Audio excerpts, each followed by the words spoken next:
윤 대통령 오발령 대혼란에 어디 있었나? 그렇죠. 핵심은 사실 이겁니다. 우리가 재난 문자가 잘못 보내졌다, 서울시랑 행안부랑 손발이 안 맞는다, 뭐 이런 얘기들을 막 했지만 중요한 건 그 혼란 시기에 대통령은 뭐 하고 있었냐?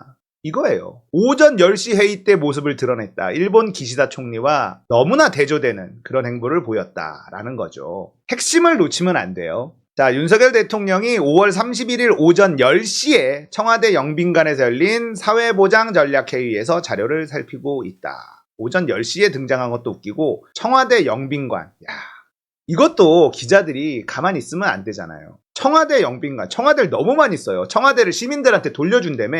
요즘에 대통령실에서 청와대를 너무 많이 써서 시민들이 청와대 구경하는 거 제약이 많다고 합니다. 어차피 가는 사람들도 거의 없지만 청와대를 시민들의 품으로 돌려준다고 해놓고 다시 뺏었어. 용산으로 왜 간 겁니까? 이런 것들 비판해야죠. 청와대 영빈관 무지하게 씁니다. 아주 그냥. 대통령실 첫 대응은요, 오전 7시 안보 상황 점검회가 곧 열린 예정인데 필요에 따라 NSC 개최 여부를 결정할 것이라는 공지였습니다. 또 대통령실은 오전 9시부터 조태용 실장 주재로 긴급 NSC 상임위원회가 열렸다. 이렇게 밝혔고요. 윤석열과 관련해서는 오전 6시 29분 북주장 우주발사체 발사 직후 첫 보고를 받았으며 이후에도 실시간으로 보고를 받고 있다. 야, 이거 박근혜 때랑 비슷한 느낌 아닙니까? 세월호 때 보고를 받고 있다. 보고를 계속 받았다. 그런데 그게 거짓말. 아니, 보고를 받았는데 그러면서 하는 게 뭐예요? 집무실이 아니어도 대통령이 있는 곳 어디나 집무실이다. 처 누워 있어도 연락받으면 집무실이다. 이런 얘기 있었잖아요. 똑같은 상황입니다. 박근혜의 결과가 어떻게 됐죠? 박근혜의 최후가 어떻게 됐죠? 윤석열의 최후와 똑같을 거다. 하는 짓이 똑같고 일어나는 일이 비슷해요. 결과도 똑같을 거다. 역사는 반복됩니다. 윤석열이 최초 보고를 받은 시간과 보고를 받은 후 어떤 지시를 내렸는지 NSC는 왜 주재하지 않았는지에 대해서는 밝히지 않았다. 기시다는 달랐습니다. 오전 6시 30분에 보고를 받고 북한으로부터 탄도미사일로 판단되는 물체가 발사됐다. 피해 상황은 보고되지 않았으며 상세한 내용은 분석 중이라는 메시지를 냈어요. 총리가 사태를 장악하고 있다는 걸 국민에게 알려서 안심을 시켰다. 그런데 우리 대통령은 어디가 있는지 모르고 NSC도 안 오고 기시다와 윤석열의 차이가 드러난 거죠.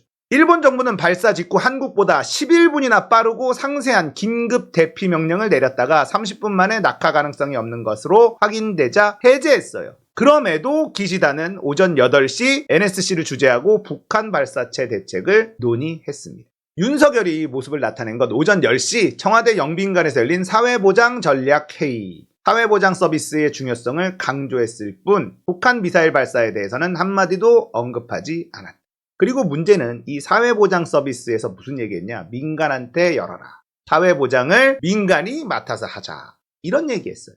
대통령실은 이후 윤 대통령이 정상적으로 일정을 수행했다. 번지수를 잘못 찾은 해명이다. 서울시의 재난 문자가 오발령이 아니다. 오세훈이 이런 얘기를 해서 비판이 쏟아졌다. 오 시장은 안전에는 과잉이다 싶을 정도로 대응하는 것이 원칙이다 라고 얘기를 했는데 상황 파악도 안 된 상태에서 보낸 문자 전송이 원칙이다. 책임 회피에 불과하다는 거죠. 자, 안전에는 과잉이다 싶을 정도로 대응하는 게 원칙이라면 후쿠시마 오염수에도 좀 그렇게 해주면 안 될까? 왜 후쿠시마 오염수는 이렇게 대충 일본이 주장하는 대로 다 받아주고 엉뚱한 거에는 안전에는 과잉이 필요하다 이딴 소리를 하냐고. 그러므로 어처구니가 없는 일이죠. 시민들에겐 당장 대피 준비를 하라고 지시했는데 서울시는 재난대비 시스템을 발동하지 않았어요. 산하 공무원들에게도 주민들 대피를 돕도록 하는 지시도 없었습니다. 관련 회의도 열리지 않았습니다. 그런데 뭔 과잉입니까? 문자만 덜렁 보냈잖아요. 아무것도 하지 않은 서울시도 비판받을 수밖에 없죠. 이번 사태는 국가위기관리체계가 제대로 작동하지 않고 있음을 여실히 보여준 사례다. 대통령의 상황 장악에는 의문을 남겼고 재난대응 주무부처인 행안부와 서울시의 판단과 대응은 제각각이었다. 서로 책임 공방, 떠넘기기만 하고 있었다. 국민들의 불안은 안중에도 없고 개판인 상황을 연출한 겁니다. 뉴욕타임즈에서 이런 보도가 나왔습니다. 북한의 잦은 도발에 익숙해진 한국인들에게 한국 정부의 대응은 진짜 비상상태를 다룰 준비가 되어 있지 않다는 불안한 신호였다. 30분 동안 혼란과 공포가 서울 전역을 휩쓸었다. 그리고 그 불안감은 분노와 격분으로 바뀌었다. 비평가들은 정부의 대응이 북한에 대한 강경한 입장을 옹호해 왔지만 핵 위협이 커지는 상황에서 국민들에게 안전을 보장하는 데 실패한 정부의 징후라고 말한다.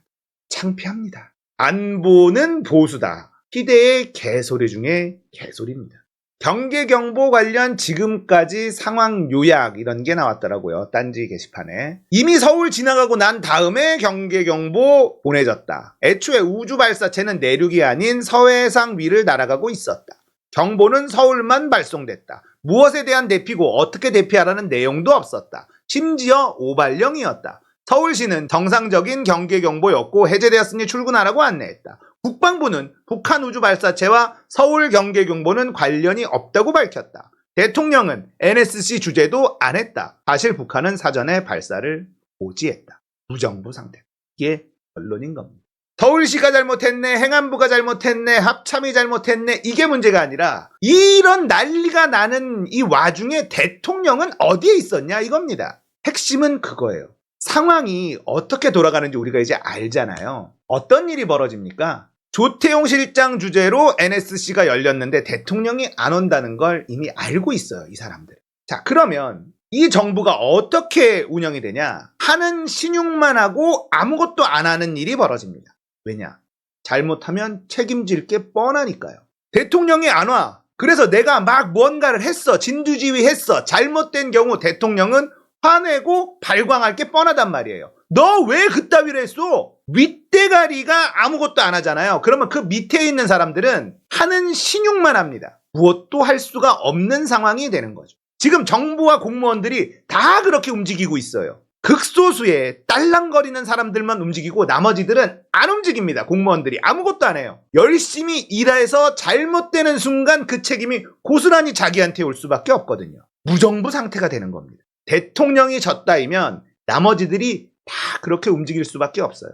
조태용 실장도 일단 열어요. 열고 뭐 할까요? 아무것도 안 합니다. 열었다는 게 중요한 거예요. 안 열었으면 혼나니까. 왜 안 열었어? 네가 열어야지. 대통령이 꼭 다 와야 돼? 이런 소리를 들을 수밖에 없는 구조가 지금 대한민국 정부의 상황이라는 거예요.